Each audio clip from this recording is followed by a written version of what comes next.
Bonjour, bonsoir chers auditeurs et spectateurs. Je me permets de vous prendre quelques instants très précieux par rapport à un sujet d'une haute importance que les médias ont placé sous silence et que la population en général tourne en dérision ou n'ose aborder. Donc je compte sur vous pour médiatiser ces affaires, en parler à des amis, de la famille, à essayer de mettre de la lumière par des collègues de travail ou autres sur le sujet de la persécution des chrétiens dans le monde et également sur le danger qui plane sur l'Occident et l'Union européenne de la part de musulmans radicaux et d'islamistes. En 2013, donc il y a quelques années de ça, on était à 150 millions de chrétiens persécutés dans le monde et, vous voyez la carte, nous retrouvons les pays arabo-musulmans, majoritairement, et aussi ce qui relève maintenant des BRICS plus l'association Brésil, Russie, Inde, Chine, Afrique du Sud, avec 5 pays arabo-musulmans. On voit qu'à l'époque, on nous disait que 3 églises sont détruites tous les jours, et notamment en 2013, que 500 églises ont été détruites en Égypte. On observe qu'en France, il y a de la démolition de nos églises, voire une transformation et une perversion, quand en revanche, mosquées et, voyez-vous, autres structures pour ces radicaux augmentent.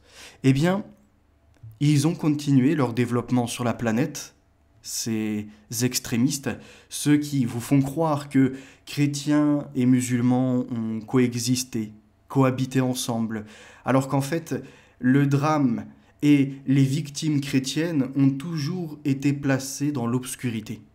Il n'y a jamais eu, voyez-vous, une forte mobilisation, une mise en lumière pour ça. Et donc ils se permettent, entre autres les musulmans, de dire qu'ils nous veulent du bien.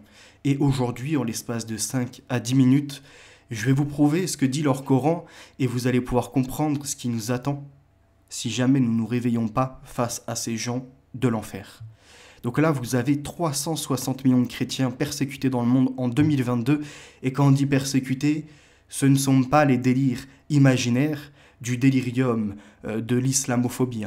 Là, on est sur de la christianophobie pure, sur des musulmans qui frappent, crachent, insultent, viennent à brûler, détruire également des églises, sont également, voyez-vous, dans le chaos total sur notamment les statues qui ont été en place, sont dans l'insolence envers la Vierge Marie, etc.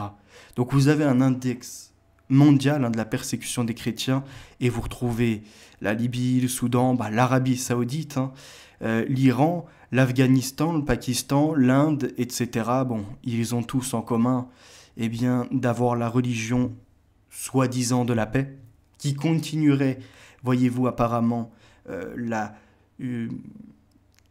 chrétienté, voyez, et ainsi que le côté des juifs de l'époque.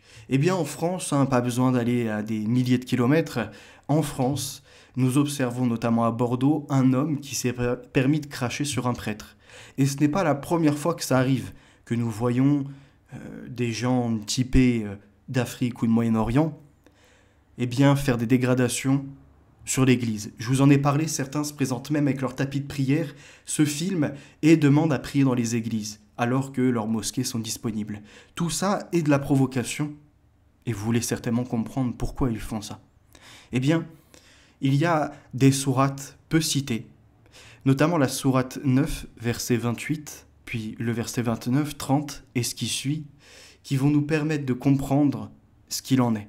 Est-ce que véritablement ils aiment les chrétiens ou sont-ils sous taquilla une dissimulation pour nous infiltrer et demain nous détruire, nous affronter?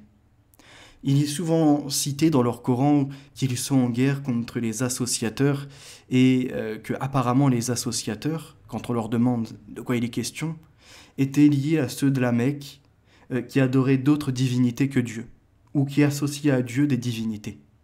Eh bien, on va se pencher sur la sourate 9, versets 28, 29, 30, etc., pour voir qu'en fait, ce qui était visé depuis l'époque et qu'il l'est tout autant à l'heure actuelle, pas besoin d'avoir fait l'ENA ou je ne sais quelle école pour savoir que ces chiffres sont réels et que la persécution n'est donc pas de cette datée ou de je ne sais quoi, mais bien d'arabo-musulmans, eh bien, nous allons lire ces sourates.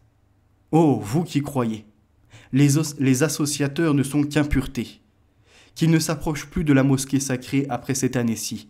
Et si vous redoutez une pénurie, Allah vous enrichira, s'il veut de par sa grâce, car Allah est omniscient et sage. Sourate 9, verset 29. Combattez ceux qui ne croient ni en Allah, ni au jour dernier, qui n'interdisent pas ce qu'Allah et son messager ont interdit et qui ne professent pas la religion de la vérité parmi ceux qui ont reçu le livre jusqu'à ce qu'ils versent la capitation par leurs propres mains après s'être humiliés. Il y a donc inscrit noir sur blanc, en arabe, en français et dans d'autres langues encore, leur Coran qui indique que les chrétiens sont les associateurs, qu'ils ont en effet reçu le livre, mais qu'ils ne croient peut-être pas au messager, c'est-à-dire Mohammed, celui qui a fait des tas de drames, guerres, voyez-vous, adultère, il s'est mis avec des concubines, bref, je vais pas refaire son listing de l'enfer. Mais regardez la suite. Ils veulent que les chrétiens versent de leurs propres mains la capitation, c'est-à-dire, voyez-vous, un dû d'une humiliation. Mais ce n'est pas terminé. Sourate 9, verset 30. Les Juifs disent « Uzaïr est fils d'Allah » et les chrétiens disent, je cite, « Le Christ est fils d'Allah ». Telle est leur parole provenant de leur bouche. Ils imitent le dire des mécréants avant eux. Qu'Allah les anéantisse. Comment s'écartent-ils de la vérité ? Le Coran, noir sur blanc, indique à leurs adhérents, à leurs croyants, que juifs et chrétiens sont des adversaires, puisque juifs et chrétiens sont associateurs. Uzaïr est fils d'Allah et les chrétiens disent le Christ est fils d'Allah. Ils sont donc dans la mécréance et que Dieu les anéantisse. Comment s'écartent-ils de la vérité ? Mais ils vont vous laisser entendre qu'ils viennent en paix toujours. Vous voyez, c'est comme une invasion. Voyez, dans la série V, ceux qui connaissent à l'époque, nous venons en paix. Il est l'heure maintenant de lever les mensonges et de faire régner la vérité, les amis. Sourate 9, verset 31. Ils ont pris leurs rabbins et leurs moines, ainsi que le Christ, fils de Marie, comme Seigneur en dehors d'Allah, alors que l'on leur a commandé que d'adorer un Dieu unique. Pas de divinité à part lui, gloire à lui, il est au-dessus de ce qu'il lui associe.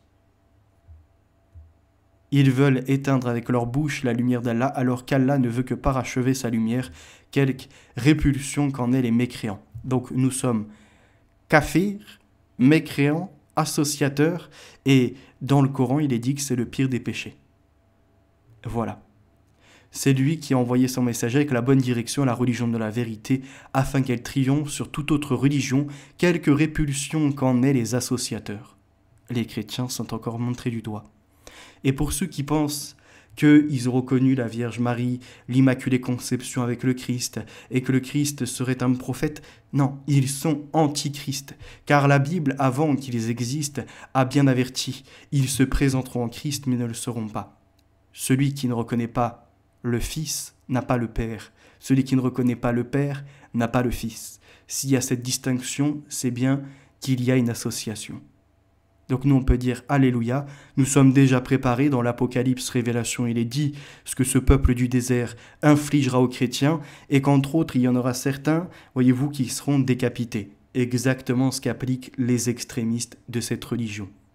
Donc méfiez-vous, ne vous laissez pas tenter, puisqu'ils attendent également dans leur tradition que Isa, qui n'est pas du tout Jésus, arrive avec El Mehdi, et vous savez pourquoi ? Pour combattre Dajjal. Mais vous pensez que Dajjal est antéchrist ? C'est faux. En fait, ils vont te dire que Isa, donc qui sera apparemment Jésus, va à un moment présenter sa vraie version de qui il est et mettra en défaut les chrétiens. Et donc en fait, ce qui est expliqué par l'islam, c'est que la chrétienté sera amenée à disparaître. Donc tous ceux qui se professent du catholicisme, de l'évangélisme, du protestantisme ou encore de l'orthodoxie, et qui ne disent rien sur l'islam et qui aujourd'hui se font silencieux, demain pourront être les suiveurs de l'antéchrist. Ne vous associez donc pas à ces gens qui nous détestent. Priez pour eux, restez dans la paix, puisque il nous a été enseigné à nous, contrairement à leur doctrine de l'enfer, que nous, on ne prend pas l'épée, celui qui le fait périt par l'épée. Donc priez les amis, avertissez vos proches, faites en sorte qu'ils ne suivent pas cette religion de démons, et on va de toute façon sur la planète créer un voyez-vous, réveille un dynamisme et gentiment, on va les renvoyer vers ce qu'ils sont, c'est-à-dire la poussière de là où il n'y a pas de vie, pas de végétation. Alléluia, je vous dis à très bientôt les amis. La vérité est notre avenir.